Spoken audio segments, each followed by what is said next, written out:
Você já se perguntou por que sua vida parece repetir ciclos de dor, como se algo antigo estivesse escrito no seu destino? E se eu te dissesse que as respostas não estão no futuro, mas nas primeiras páginas da história humana? Adão e Eva, o pecado original, o dilúvio, o pacto do arco-íris, a traição de irmãos, os sonhos proféticos. Nada disso é apenas passado. Este filme revela os códigos ocultos do Gênesis, com histórias reais, dores que se parecem com as suas, e uma promessa divina que pode reescrever o seu caminho hoje. Tudo começou com um sussurro, um som que não era som, uma luz que ainda não era vista.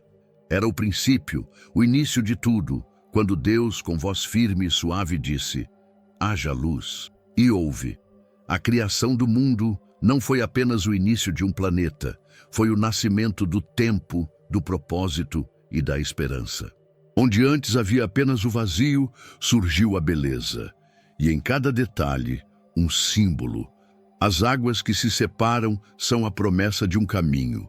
O firmamento é o lembrete de que há sempre algo acima de nós. Como um artesão apaixonado, Deus moldou os céus, espalhou as estrelas como sementes de promessa e repousou sobre o caos até que o transformasse em ordem. A terra ganhou forma, as árvores cresceram com uma lógica invisível e os mares souberam até onde ir. Cada manhã foi marcada por um novo "e viu Deus que era bueno". E foi assim por 6 dias, mas o sexto dia foi diferente. Ali, com mãos eternas, Deus formou o homem, não como uma criatura qualquer, mas à sua imagem e semelhança. Adão e Eva não foram apenas os primeiros, foram os escolhidos para caminhar com Deus em plena comunhão. Viviam cercados por um jardim que transbordava revelação. E cada fruta, cada sombra, cada sopro de vento era uma parábola silenciosa. O Éden era um templo ao ar livre, onde a criação e o Criador se encontravam sem véu. Deus caminhava entre eles, e isso era o céu na terra. Mas ali também repousava o mistério da liberdade, e com ela, a possibilidade da queda. Na criação, já havia vestígios do futuro. O barro que formou Adão também carregava os rastros da cruz. A árvore da vida apontava para algo que ainda viria. Tudo era simbólico, tudo era semente. E o 7º dia, o dia de descanso, foi mais que pausa. Foi bênção, foi pacto. Um pacto de contemplação. É como se Deus dissesse: observe o que fiz, é seu, mas lembre-se, vem de mim. E talvez seja isso que tenhamos esquecido ao longo da história, de onde viemos e para quem pertencemos. A criação do mundo nos lembra que não somos fruto do acaso, somos sopro, somos pó com propósito. Quando você sente que sua vida não tem forma, lembre-se, o mesmo Deus que organizou o caos ainda tem poder para refazer o que parece perdido. O mesmo que separou luz e trevas pode separar sua dor da esperança. Basta uma palavra dele, basta um novo haja sobre sua vida. Mas o que acontece quando decidimos ignorar essa voz? Porque mesmo em meio ao esplendor do Éden, algo se moveu em silêncio. Um pensamento, um desejo, uma semente de dúvida. E foi ali, entre as folhas do jardim, que o próximo capítulo começou a germinar. Você já se sentiu perdido, desconectado de quem realmente é? E sem saber qual o plano de Deus para a sua vida? A verdade é que você não está aqui por acaso. Deus tem um propósito para você, e eu quero te ajudar a descobri-lo.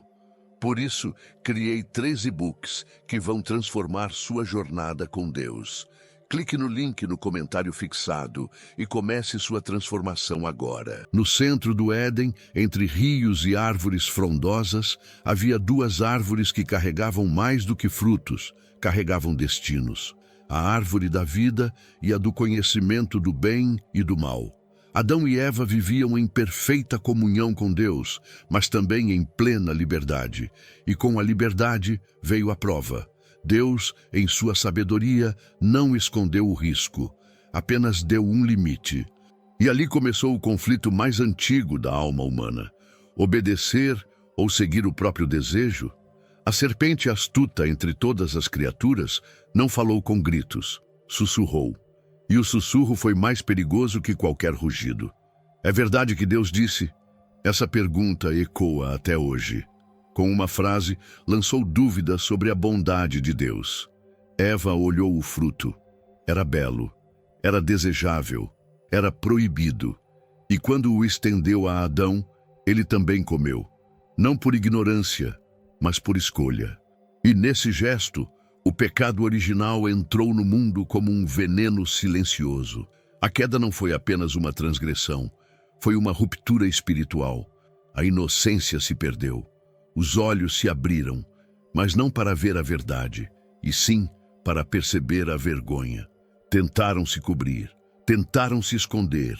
Mas como esconder-se daquele que tudo vê? A voz de Deus ecoou no jardim. Onde estás? Não porque ele não soubesse, mas porque queria que eles mesmos percebessem a distância que haviam criado.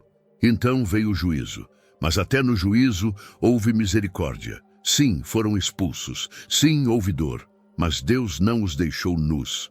Ele mesmo lhes fez vestes. Uma aliança silenciosa. E ali começou o primeiro êxodo, do paraíso à terra do suor e das lágrimas. A mulher daria à luz com dor, o homem suaria para colher pão, mas ainda havia promessa. A descendência da mulher pisaria a cabeça da serpente. O mal não teria a última palavra. Quantas vezes nós também ouvimos o mesmo sussurro? Quantas vezes tocamos o fruto que sabíamos proibido? O pecado original não é apenas uma história antiga, é um espelho. Sempre que escolhemos o que parece bom aos olhos, mas destrói a alma, revivemos o Éden em nossos próprios passos. Mas se ainda podemos ouvir a pergunta, onde estás? É porque Deus ainda nos procura. Ainda há caminho de volta, e foi nesse mundo ferido que nasceram os filhos da dor.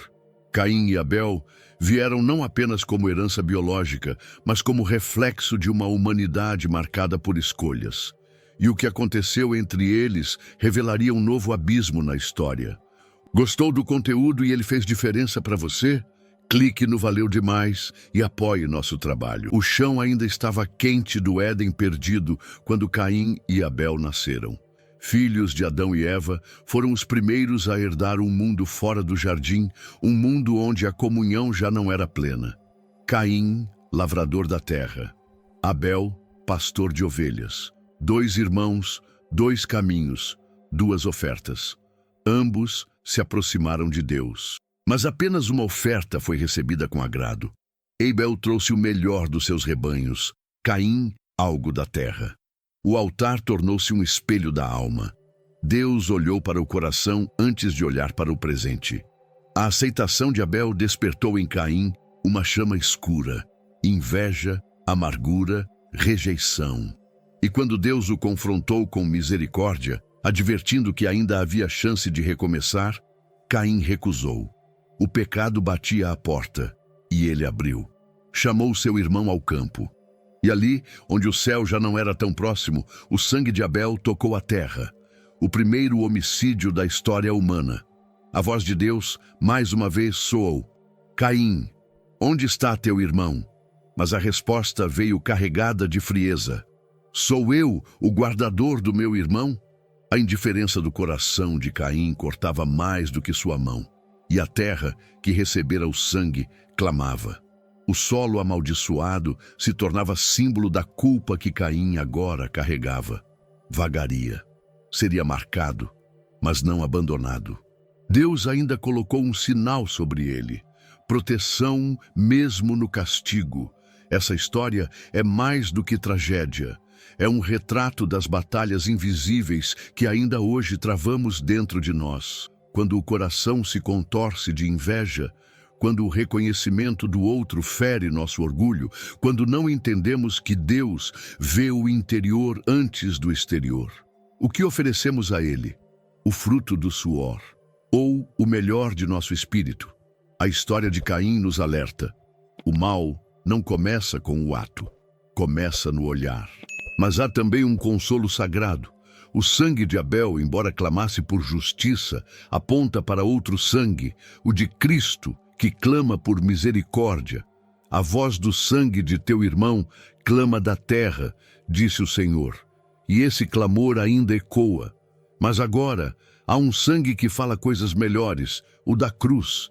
Ali, o irmão que foi morto se torna salvador. E no deserto de nossas ofensas ainda pode haver perdão. Contudo, a violência se espalharia e os dias dos homens se tornariam cada vez mais sombrios.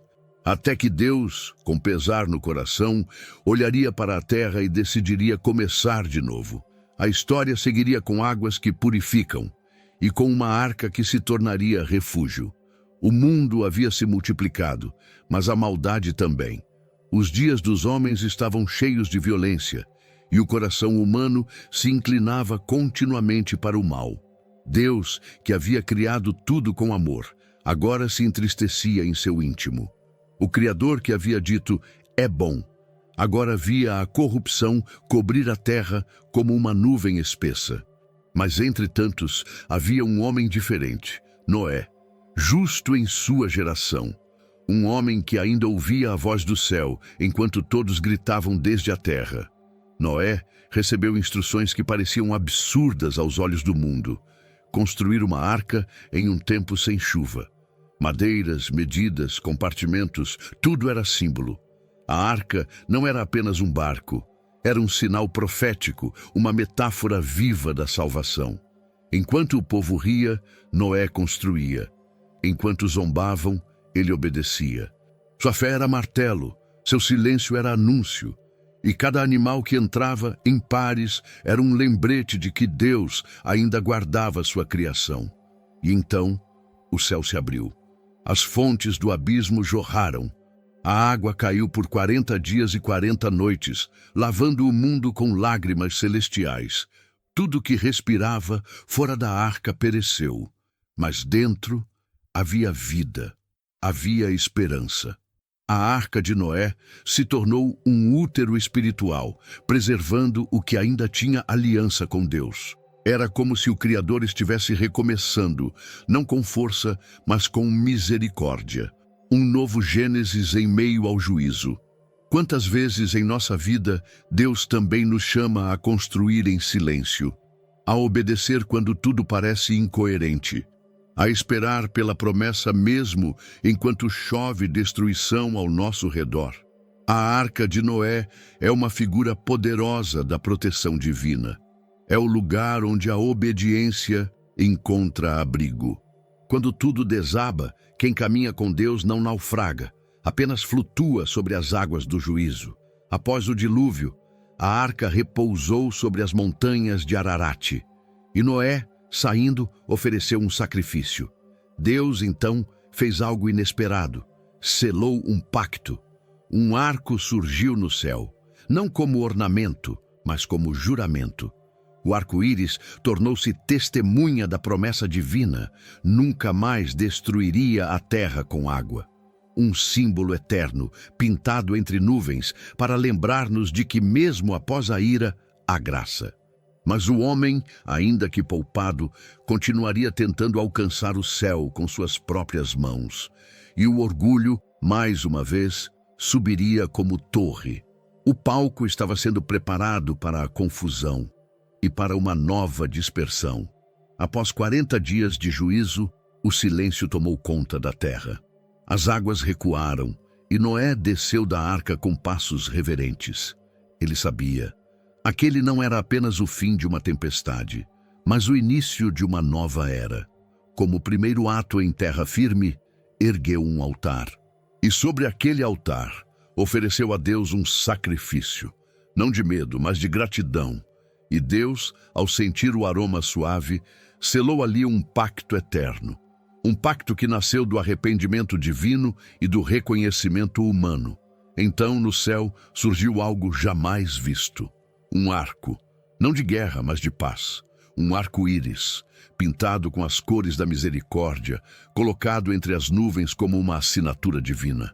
Nunca mais, disse o Senhor, nunca mais destruirei a terra com águas. E ali, o pacto de Deus se tornou visível, não em tábuas, mas nos céus. Toda vez que chover e toda vez que a tormenta ameaçar, olhem para cima. Há um sinal. Há uma lembrança de que o juízo não é a última palavra. Esse pacto não era apenas para Noé, mas para toda a humanidade. Para você, para seus filhos, para os filhos dos seus filhos. O arco-íris é mais do que um fenômeno. É uma palavra sem som, um versículo sem papel. Quando o medo vier, quando parecer que tudo se perdeu, olhe para o céu após a chuva. Deus ainda está dizendo: estou aqui e não me esqueci de vocês. A aliança permanece. Mesmo quando falhamos, Ele continua fiel. Quantos de nós precisamos desse tipo de lembrete? Quando a dor nos visita, quando as promessas parecem distantes, quando a vida se inunda de incertezas, o pacto de Deus é um abrigo invisível. Assim como a arca protegia do dilúvio, o arco no céu protege da desesperança. A graça está ali para os que têm olhos espirituais. Ainda há promessas intactas sobre sua vida. Ainda há um arco brilhando sobre seus desertos. O pacto de Deus com Noé aponta para um futuro ainda mais glorioso. Um novo pacto viria, não com água, mas com sangue. Não com cores no céu, mas com uma cruz no Gólgota. Mas tudo começou ali, com uma família em terra firme e um arco-íris no céu. Deus sempre foi Deus de pactos, de alianças que selam o amor com justiça. E mesmo depois da promessa, a humanidade esqueceria de novo, porque os homens logo levantariam tijolos e orgulho, desejando alcançar o trono com suas próprias mãos. E o que veio em seguida foi confusão, não de céu, mas de línguas. A Torre de Babel começava a se erguer. Depois da promessa, depois do arco-íris, o coração humano voltou a se inflar. A terra se enchia de pessoas, mas também de vaidade. E com ela surgiu o desejo mais antigo: ser como Deus. Construamos uma torre que alcance o céu, disseram em uníssono. Uma torre, um nome, uma glória. Não buscavam abrigo em Deus, mas aplauso entre os homens. Babel não era apenas um projeto arquitetônico, era uma tentativa de salvação sem o Salvador. E Deus os viu. Não com surpresa, mas com tristeza. A unidade que deveria ser usada para a adoração estava sendo usada para a exaltação própria. Não queriam subir ao céu por fé, mas por força. Babel era uma escada sem revelação. Era o oposto do sonho de Jacó. Não havia anjos, nem promessas, apenas homens tentando tomar o lugar do Criador. E então, o que era uma só língua se tornou confusão.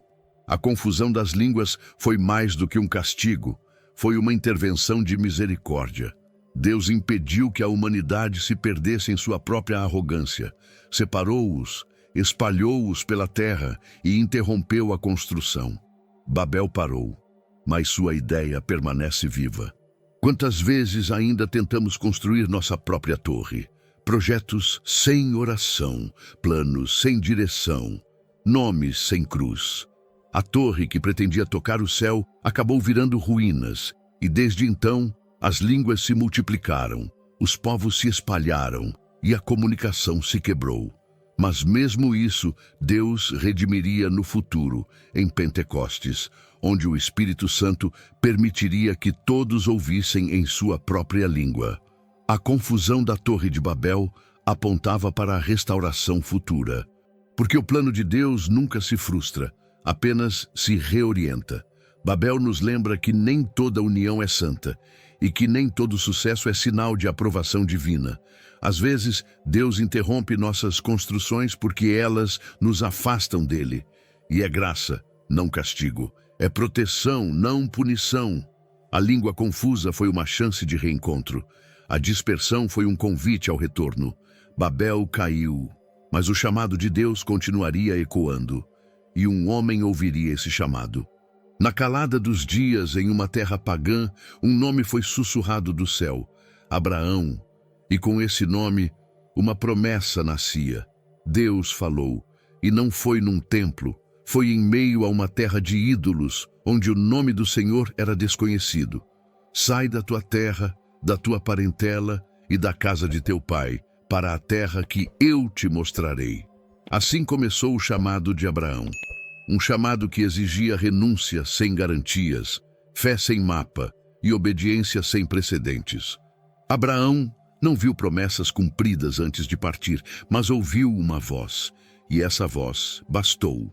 Era uma promessa grandiosa, uma grande nação, um nome abençoado, descendência incontável. Mas tudo começou com um homem idoso, uma esposa estéril e uma tenda no meio do nada. O chamado de Deus não olha para o cenário, olha para o coração. E no coração de Abraão havia espaço para crer. Por isso partiu, por isso caminhou, por isso erguia altares em cada passo. Cada altar era uma âncora espiritual. Aqui Deus falou, aqui Deus passou. Abraão não era perfeito, riu da promessa, temeu reis, tentou antecipar os planos divinos. Mas Deus não busca perfeição, busca disposição. E Abraão se tornaria pai da fé. Ele, que não teve filhos até tarde, se tornaria o pai de multidões. Um pacto foi selado, não com pedras, mas com sangue, um corte na carne e uma marca na alma. Serei teu Deus, e tu serás meu povo. A promessa divina não estava baseada em circunstâncias, mas em aliança. E onde havia dúvidas, Deus trazia confirmações. Céus cheios de estrelas, areia incontável. Assim será a tua descendência. E mesmo quando tudo parecia parado, Deus estava trabalhando nos bastidores. Abraão se tornou símbolo da fé que caminha mesmo sem ver. E é isso que muitos de nós precisamos. Lembrar que o chamado não depende de onde estamos, mas de quem nos chama. E quem chama, capacita. E quem promete, cumpre. Abraão deixou para trás a segurança para abraçar o invisível. E esse gesto de obediência se tornou o princípio de uma história que alcançaria nações. Mas nem tudo seria promessa. Haveria também juízo. E entre as promessas surgiriam cidades que queimariam por sua própria perversidade. Sodoma e Gomorra entrariam em cena e com elas o peso da destruição. Porque a fé que caminha precisa aprender a discernir entre terra prometida e terras em chamas. Sodoma e Gomorra não foram apenas cidades, foram sinais. Sinais de uma sociedade entregue a si mesma, onde a voz de Deus se calava diante do barulho da depravação. A perversidade não era apenas moral, era espiritual. Havia luxúria, sim, mas havia também indiferença, crueldade, orgulho, arrogância. O grito do oprimido subia até os céus. E Deus desceu. Descerei para ver, disse o Senhor. E quando Deus desce, não é porque não sabe, é porque vai agir. Abraão, em sua tenda, soube da decisão divina e, como intercessor, ergueu a voz. Se houver 50 justos, e 45, e 30, até chegar a 10. Mas nem 10 foram encontrados. Só uma família se salvou. Ló, o sobrinho de Abraão, foi arrancado pelos anjos quase à força. E naquela madrugada, o céu não trouxe orvalho, trouxe fogo. Chamas desceram como juízo e a terra estremeceu. Era o fim de Sodoma, era a justiça divina em ação. Mas no meio da fuga, uma advertência foi quebrada. Não olhem para trás. A esposa de Ló virou-se, e ali, entre cinzas e fumaça, seu corpo se tornou sal. Uma estátua que eternizava a desobediência, o apego ao passado, o olhar que insiste em voltar ao que Deus já condenou. Quantos ainda hoje vivem olhando para trás? Quantos se tornam prisioneiros de lembranças que já deveriam ter sido deixadas? A destruição de Sodoma não foi apenas um episódio, foi um alerta. Jesus mesmo disse, lembrai-vos da mulher de Ló, porque ela representa os que tentam caminhar com Deus, olhando ainda para o mundo. E Ló, mesmo salvo, perdeu tudo. Sua escolha de habitar entre os perversos lhe custou a família, a paz e a dignidade. Às vezes, a salvação vem com perdas, mas ainda assim é salvação. E mesmo entre as ruínas, a promessa de Deus a Abraão seguia viva. Porque Deus não apenas destrói o que corrompe, Ele preserva o que carrega a aliança. De Sodoma, o justo saiu. E mesmo nas lágrimas, a linhagem do pacto seguia. Sara, já velha, ouvia risos quando se falava de filhos. Mas o Deus que faz chover fogo também faz florescer úteros secos. O nascimento de Isaque estava próximo. A alegria viria depois do lamento. O riso de Sara ecoou como incredulidade. Ela ouviu a promessa e riu, não por desdém, mas por dor acumulada. Quem já esperou por anos sabe como a fé pode cansar. E no coração dela, a esperança havia se tornado um eco distante. Mas Deus perguntou: haveria algo impossível para o Senhor? E naquela pergunta havia mais do que repreensão. Havia restauração. Sara, aos 90 anos, seria mãe. E Abraão, com 100, seria pai do filho da promessa. E assim, no tempo de Deus, e não no dos homens, Isaque nasceu. Seu nome significava riso, mas agora era um riso diferente. Não de dúvida, mas de gratidão. O choro de um recém-nascido rasgava o silêncio de uma espera secular. Deus não esquece promessas, apenas as cumpre no tempo em que elas produzem glória. O nascimento de Isaque não foi apenas um milagre biológico, foi um selo da fidelidade divina. Quantos de nós precisamos ouvir isso? Que há promessas que parecem mortas, mas apenas dormem. Que Deus não se atrasa, Ele amadurece a alma até que esteja pronta para receber o que virá. E quando chega, não é apenas um filho, é a prova viva de que o céu ainda escreve sobre a terra. Isaque veio como resposta, como herança, como continuidade do pacto que começou com Abraão. Mas nem todos celebraram. Ismael, o filho de Agar, olhou para Isaque com zombaria. E Sara, com o instinto de mãe e mulher do pacto, pediu que Agar e Ismael fossem enviados embora. A decisão foi dura, mas necessária, porque às vezes o que nasceu da carne precisa dar lugar ao que nasceu da promessa. Deus consolou Agar, cuidou de Ismael, mas o plano redentor seguiria através de Isaque. O menino crescia, e com ele crescia o amor de Abraão.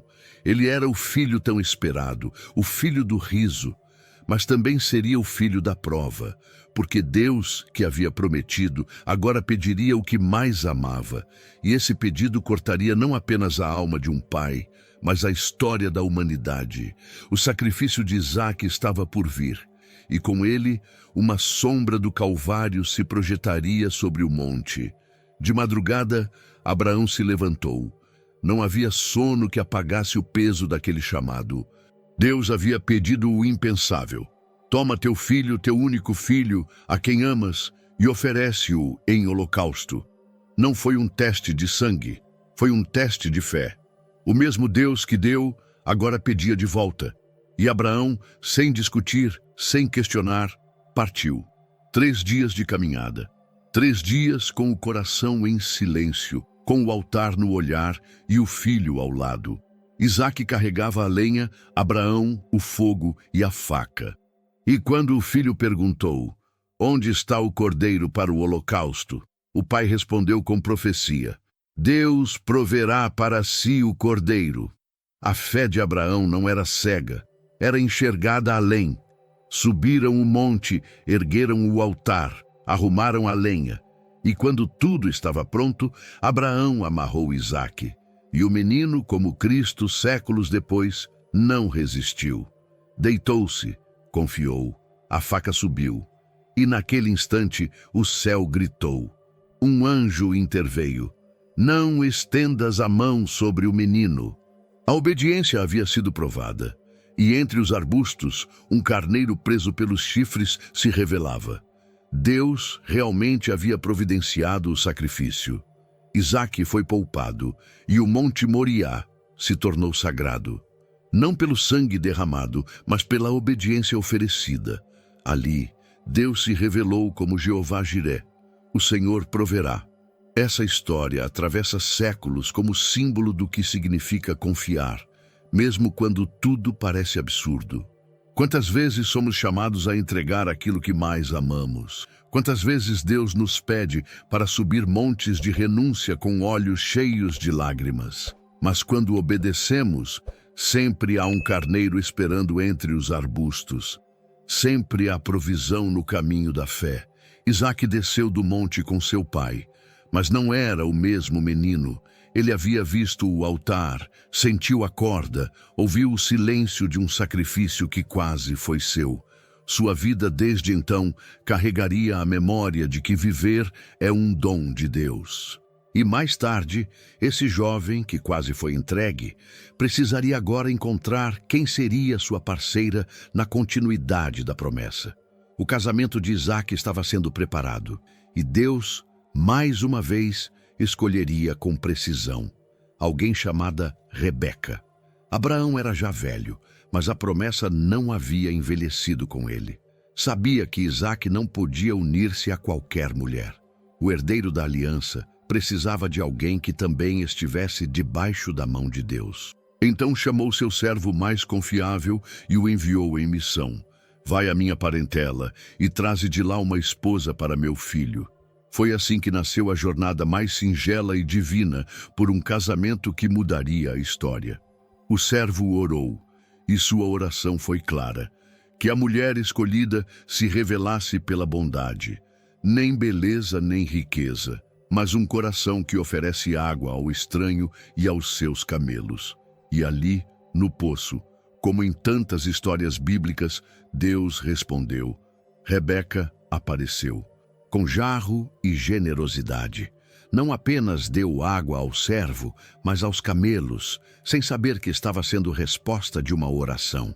Porque quando Deus une dois destinos, ele começa com pequenos gestos. Rebeca aceitou a proposta. Viajou sem conhecer o noivo. E Isaque, que meditava no campo, ergueu os olhos e viu. Ela desceu do camelo, cobriu-se com o véu, símbolo de reverência e entrega. Não houve festas, mas houve aliança. O casamento de Isaque e Rebeca não foi movido por paixão imediata, mas por fé e propósito. Era um casamento guiado por Deus, onde o encontro não foi sorte, foi soberania. Eles se amaram, e Rebeca se tornou consolo para Isaque após a morte de Sara. O lar deles carregava o perfume da promessa, mas também as tensões de uma história que exigiria discernimento. Rebeca engravidou, mas havia algo estranho em seu ventre. 2 filhos lutavam dentro dela. E Deus revelou: 2 nações estão no teu ventre. Jacó e Esaú nasciam já em disputa, já prenunciando um conflito que atravessaria gerações. Esse casamento, como tantos guiados por Deus, não seria isento de desafios, mas traria consigo a continuação da linhagem sagrada, porque através de Isaque e Rebeca, a bênção continuaria. Ainda que envolvesse dores, escolhas difíceis, enganos e fugas, o ventre de Rebeca carregava mais do que filhos. Carregava destinos. E desses destinos surgiria um nome que sonharia com o céu. Um jovem chamado Jacó, que veria uma escada entre mundos. Do ventre ao mundo, Jacó e Esaú já nasciam em disputa. Esaú, o primogênito, ruivo, forte, caçador. Jacó, mais quieto, mais astuto, agarrado ao calcanhar do irmão ao nascer, como quem diz, não solto o destino. Rebeca tinha predileção por Jacó, Isaque por Esaú. E entre preferências cresceu uma rivalidade silenciosa. Mas Deus já havia declarado: o maior servirá ao menor. A bênção não seguiria o fluxo da tradição, mas da revelação. Um dia, Esaú voltou faminto da caça. Jacó preparava um ensopado. E ali, diante de um prato, o primogênito vendeu sua bênção. De que me serve a primogenitura se vou morrer de fome? A troca foi feita, tão simples, tão grave, porque algumas bênçãos se perdem não por força, mas por desprezo. Jacó comprou com lentilhas o que o céu valorizava, e Deus permitiu, não por engano, mas por propósito. Mais tarde, quando Isaque, já velho, pediu a Esaú caça para abençoá-lo, Rebeca ouviu e agiu. Vestiu Jacó com as roupas do irmão, cobriu-lhe os braços com pele de cabra e o enviou. Isaque, cego, tocou, cheirou, duvidou, mas abençoou. E a bênção, uma vez liberada, não podia ser revogada. Quando Esaú chegou, foi tarde. Chorou, gritou, suplicou, mas ouviu: já dei tua bênção ao teu irmão. A bênção de primogênito agora pertencia a Jacó. A dor de Esaú virou ódio. Jurou matar Jacó. E Rebeca de novo interveio.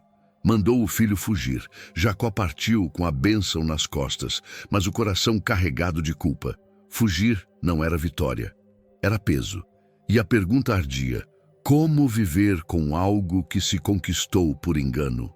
Ainda que o plano de Deus estivesse se cumprindo, o caminho de Jacó seria marcado por encontros com a própria alma. Essa história revela mais do que um conflito familiar. Mostra o quanto o desejo pela bênção pode nos levar a atalhos perigosos. Jacó queria o que Deus havia prometido, mas tentou conquistá-lo pela astúcia. E ainda assim, Deus não o rejeitou. Porque há um processo em que o próprio Deus confronta, molda e transforma o enganador em príncipe. Jacó fugia, mas na fuga teria um encontro com o céu. Porque mesmo quem engana pode sonhar. E numa noite, uma escada ligaria a terra ao trono divino. Jacó fugia, não apenas da ira de Esaú, mas de si mesmo. Carregava uma bênção pesada, adquirida com engano. E em meio à sua jornada solitária, anoiteceu. Sem tenda, sem abrigo, apenas uma pedra como travesseiro. Era o retrato de uma alma cansada. Mas ali, na aridez do chão e na escuridão do céu, algo sobrenatural aconteceu. Jacó sonhou, e o que viu não era deste mundo. Era uma escada que tocava o céu. Anjos subiam e desciam. Era como se o céu respirasse através daquela escada. E no topo estava o Senhor. Deus falou com ele, não para condená-lo, mas para reafirmar a promessa. Eu sou o Deus de Abraão e de Isaque. A terra em que estás deitado, darei a ti e à tua descendência. Mesmo fugindo, Jacó foi encontrado. Mesmo entre pedras, Deus falou. O sonho de Jacó não foi apenas uma visão, foi um recomeço. Ao acordar, Jacó exclamou: certamente o Senhor está neste lugar, e eu não o sabia. E chamou aquele lugar de Betel, casa de Deus. Ungiu a pedra com óleo como se dissesse: aqui a dor virou altar. Aqui o fugitivo encontrou o Pai. Quantas vezes não é assim conosco? Quando tudo parece perdido, quando a noite é longa, Deus aparece e nos lembra: eu estou contigo.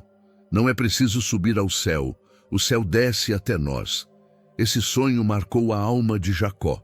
Mostrou que a escada entre o divino e o humano não está fechada e que os anjos continuam em movimento. Deus não esperou Jacó se consertar para aparecer. Ele se revelou no meio do caminho, no exílio, no cansaço. Betel é o lugar onde o passado e o futuro se encontram. É onde os erros se encontram com a graça, onde a promessa ressurge das pedras. Jacó seguiu viagem, mas não era o mesmo. Aquele sonho se tornaria âncora para os dias difíceis, porque a escada estava ali, não como monumento, mas como mensagem. Há acesso, há conexão, há um Deus que se inclina. E mesmo que o processo ainda fosse longo, Jacó agora sabia que não estava sozinho. E logo à frente encontraria mais do que promessas. Encontraria mulheres. E em meio a elas, o início de uma família que daria origem às 12 tribos de Israel. Jacó chegou a Harã cansado, mas cheio de esperança. E ao se aproximar de um poço, esse símbolo tão frequente nas Escrituras, viu Raquel. Ela pastoreava o rebanho de seu pai. E quando Jacó a viu, algo em seu espírito se acendeu. Era como se Deus estivesse traçando um novo capítulo. Raquel era bela, e o coração de Jacó logo se prendeu a ela. Pediu para trabalhar 7 anos por sua mão. E os dias passaram como poucos, porque muito a amava. Mas na noite do casamento houve engano. Labão, o tio de Jacó, trocou as filhas, e ao amanhecer, Jacó descobriu que havia se deitado com Lia. Aquilo que ele fizera com seu irmão, enganar, agora acontecia com ele. Era como se a vida devolvesse a lição. Jacó confrontou Labão, mas o acordo era claro. Se quisesse Raquel, mais 7 anos. E Jacó aceitou, porque há amores que resistem até mesmo à dor. Casou-se com Raquel, mas o coração dele nunca foi dividido. Era por ela que havia trabalhado, sonhado, esperado. Lia, porém, estava ali, rejeitada, mas presente, e Deus viu, porque o Senhor sempre vê os desprezados. Lia começou a dar filhos a Jacó, um após outro, tentando ganhar o amor que nunca teve. Cada nome dos seus filhos era um clamor. Agora ele me amará, agora se unirá a mim. Mas Jacó permanecia cativo do amor por Raquel. Já Raquel, a amada, era estéril. O ventre que carregava beleza por fora, carregava silêncio por dentro. E a tensão entre as irmãs crescia. Era uma casa dividida por dores silenciosas e promessas não cumpridas. E ainda assim, desse cenário complexo, Deus começaria a formar uma nação. Porque até nos lares disfuncionais, Ele realiza seu plano. Ele redime, transforma, converte lágrimas em tribos. O casamento de Jacó com Raquel e Lia nos ensina sobre espera, engano e redenção. Nem sempre o que desejamos vem fácil. Nem sempre o que recebemos é justo, mas tudo que é entregue a Deus pode ser transformado. Lia daria à luz a Judá, de quem viria o Messias. Raquel daria a José, o Salvador do Egito. 2 mulheres, 2 destinos, uma só linhagem profética. E dessa união conturbada surgiriam os filhos, um a um eles nasceriam. E com eles as 12 tribos de Israel começariam a tomar forma. O lar de Jacó tornou-se fértil em lágrimas, disputas e filhos. De Lia, Raquel, Zilpa e Bila nasceriam 12 meninos, cada um carregando não apenas um nome, mas um destino. Rúben, Simeão, Levi, Judá e tantos outros que se tornariam colunas de uma nação. Cada parto era um capítulo de uma história escrita com dor e promessa. As esposas competiam, mas Deus seguia operando, porque Ele pode usar até nossas falhas para cumprir o que já determinou. Lia, ainda que desprezada, foi a primeira a gerar. Rúben, seu primogênito, veio como esperança de ser amada. Depois Simeão, depois Levi, até Judá, o 4º filho, aquele de quem viria Davi, e depois Jesus. É curioso como da mulher rejeitada nasceu o maior dos legados. O desprezo dos homens nunca anula a escolha de Deus. O ventre de Lia foi campo de bênção, ainda que seu coração sangrasse por afeto. Raquel, por sua vez, vivia a angústia do silêncio no ventre, via as rivais gerarem enquanto ela clamava, até que Deus se lembrou dela. E nasceu José, o filho tão esperado, aquele que mudaria o destino do Egito. Depois viria Benjamim, o último. Mas Raquel não sobreviveria a esse parto, morreu ao dar à luz, e sua sepultura se tornaria símbolo de perdas, que também fazem parte das promessas.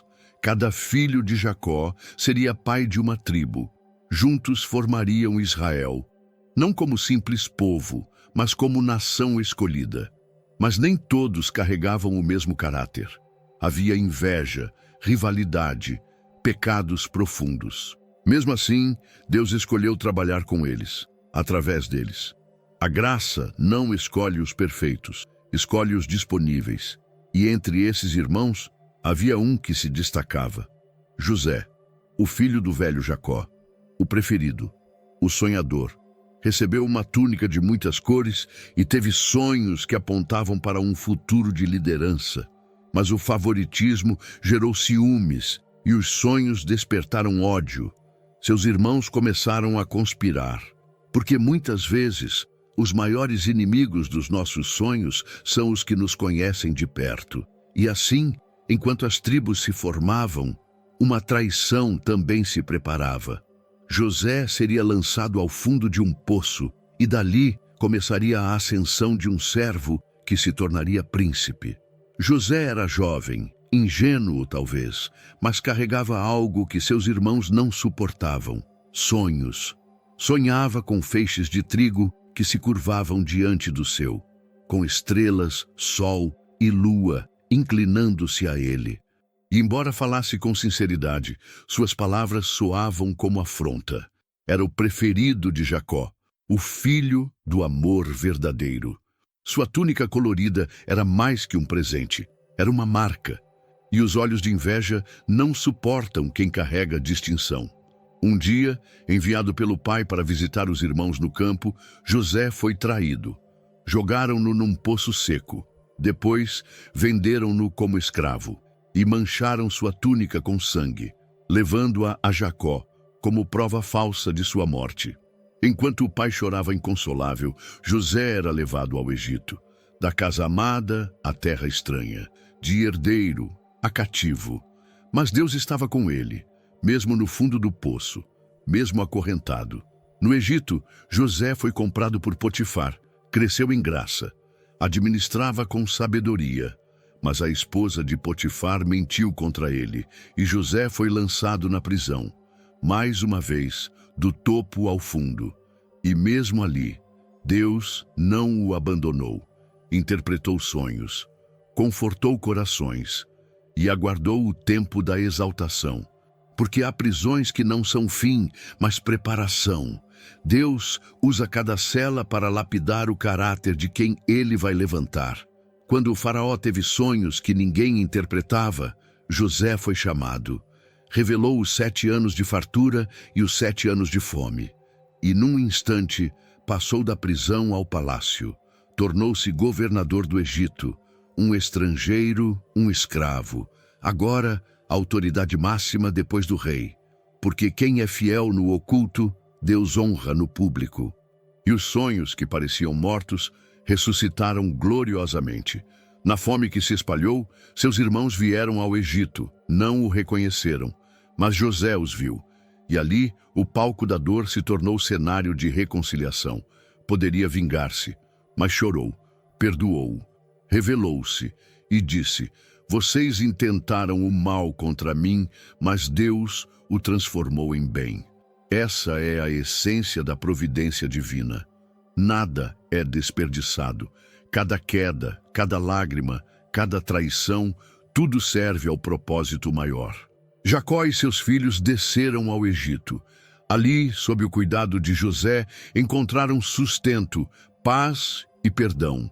A promessa de Deus se preservou mesmo nas circunstâncias mais improváveis.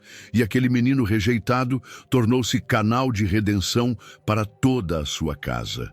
No final, o sonho não foi apenas sobre ele, foi sobre salvação. E José, o sonhador, cumpriu o plano para o qual havia nascido. Agora que você percorreu os passos da criação até a redenção, a pergunta é: o que você vai fazer com tudo isso? As promessas que Deus fez a Adão, Noé, Abraão e José ainda ecoam nos corações dos que creem. Aplique os princípios, reflita sobre cada escolha e lembre-se: se Deus escreveu grandes histórias com pessoas tão falhas, também pode escrever algo grandioso com você. Inscreva-se no canal e ative as notificações para continuar mergulhando na palavra viva que transforma destinos. Se em Gênesis Deus soprou vida no pó, no próximo vídeo você vai descobrir como esse mesmo sopro, o Espírito Santo, pode ser ativado dentro de você agora.